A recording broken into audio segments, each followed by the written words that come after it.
Good morning, everybody. My name's Darlene, and I have Parkinson's. And you all know Claudine. Hi, I'm Claudine. We're just going to sit around and pretend we're having our own cup of coffee, and you guys just get to eavesdrop. We're just going to have a little chit-chat. Have a little chit-chat today. Yes. Yep. Well, today is a fall day in Calgary, windy and blustery. I think it's beautiful, though. Like, it's not raining. No, it's not raining, but it is about 10 degrees, I think. Yeah. It's not raining. It's not snowing. Yeah. So, I mean, it's just... We went yesterday to the No Frills. I got out to the grocery store. I kept telling you all I wanted to pick my own vegetables.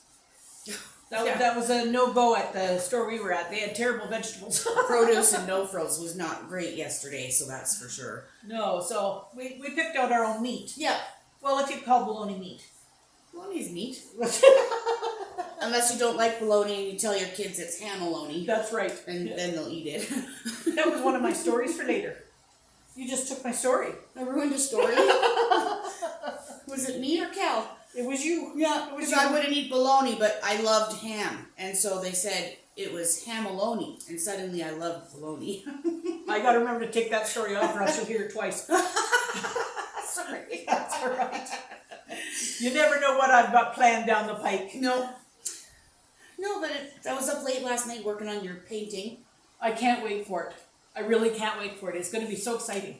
Mom wants some art for behind her wall here. Yeah, right up here. Yeah. So I'm creating something brightly colored that will look nice up on her wall behind her for her videos. I should show them my blanket too. Yeah. This is my new blanket. Look, isn't that brightly colored too? Yeah.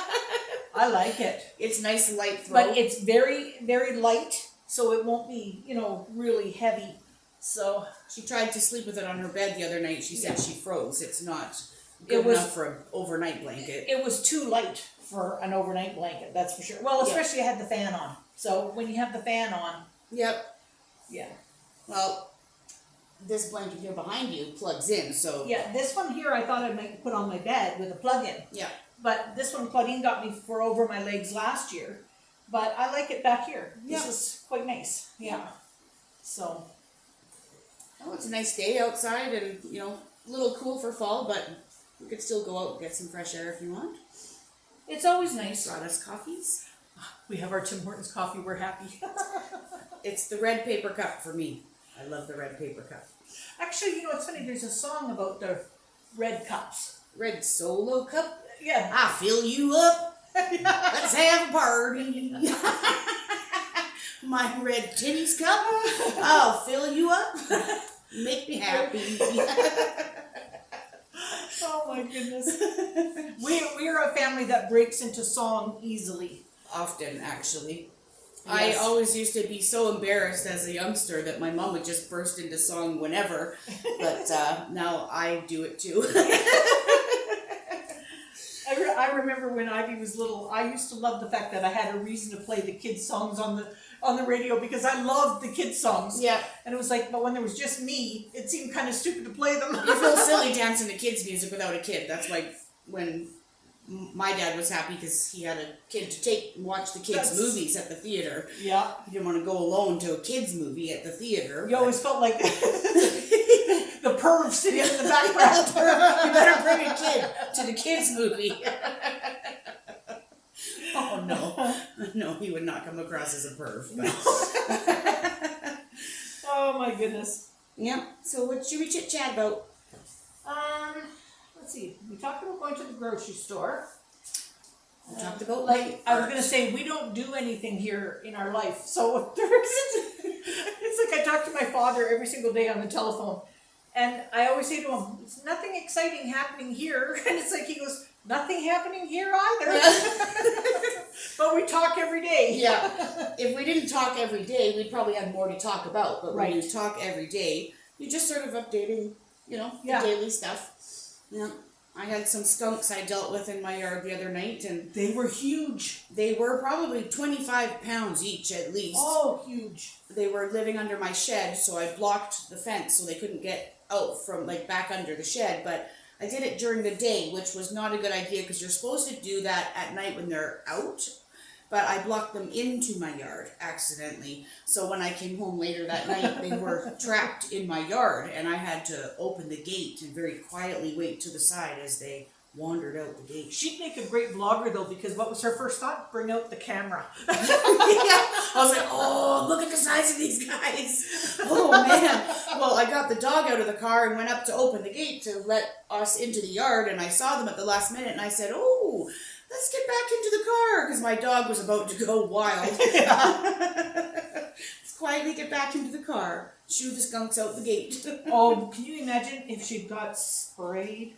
Well, even if they had sprayed, they were right at my front step, so if they had sprayed anywhere near there, that would have taken a long time to air out. I know, but at that time of night, you don't want to have to start washing your dog. And no, it was quite late at night. I was coming home from a game of Yahtzee with my girlfriends, and was not expecting those 60 pounds of skunk on my front step. No, I was glad to see them leave your yard. I took a little video and sent it to Mom, like, oh, I made it in, you know? Oh my goodness, she's got quite the wildlife around her place though, because she has her own menagerie of animals, but then she feeds the birds outside, so the birds call the skunks and the raccoons and the chipmunks and feeding all the outside chickadees, and I have a feral mama cat that had a litter of kittens under my shed last summer, and so I took her in and got her fixed through a Meow Foundation program, but then she was re-released as a feral cat.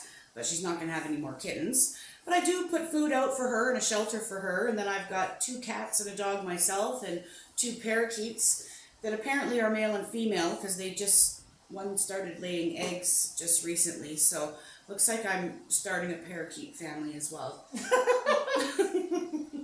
At least the snakes have gone with Ivy. Yes, I used to have snakes, but they were only ball pythons that my daughter was loving, you know what I mean?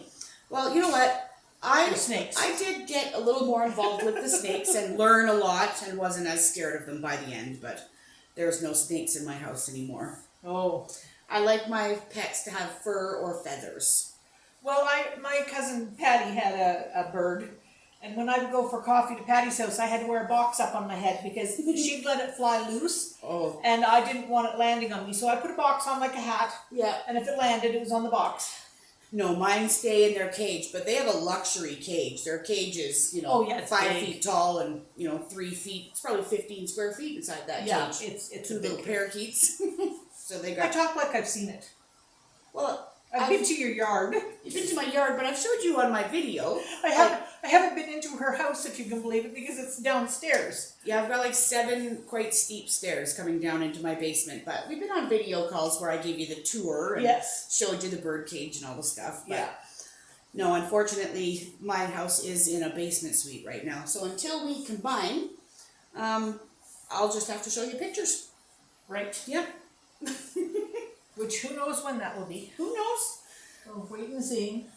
I know you're just so interested in moving into a farm with me, I don't like bugs. I have a real hatred for bugs. I would agree with you on the hatred for bugs. Yes. Yes, I am deathly afraid. I have never told these people about living in the Fear Factor house.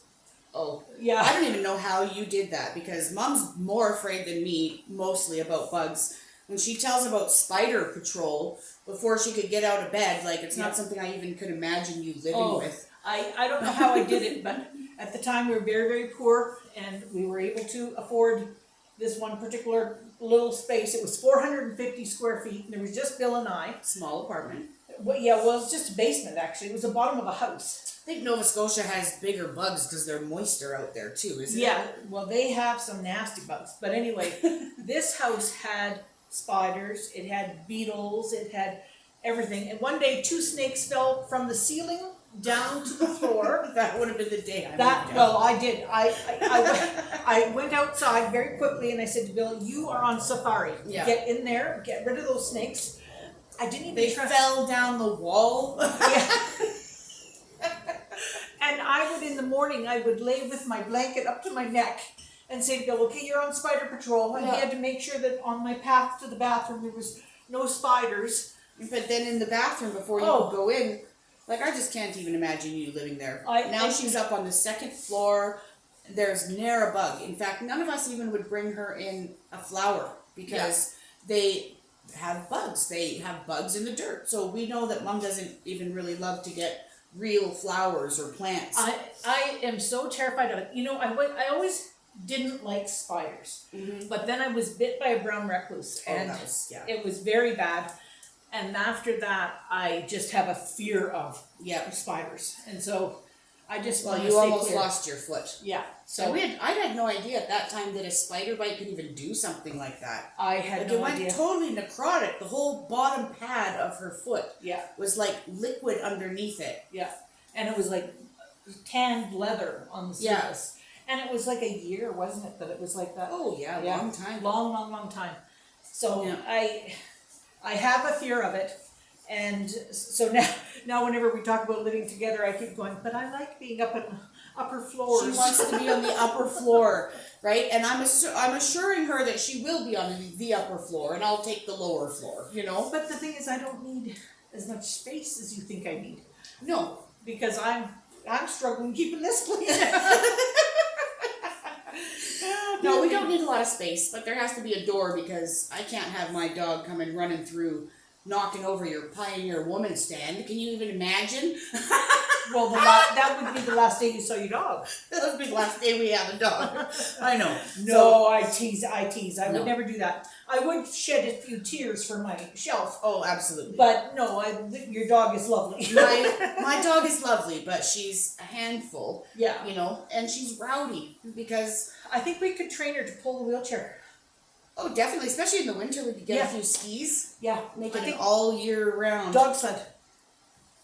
We only need the one dog. She's 70 pounds, but she could pull both of us on a ski. I'm sure of it. A ski, we each get one ski? That could be fun. We're going to need wide skis. We need pretty wide skis. Oh my goodness. Well, I think we're probably running way late here. What are we in time? 12 minutes we've chatted for. 12 minutes. We shouldn't bore these people any longer than that. Thanks for hanging out with us today. We'll see you all tomorrow. Bye.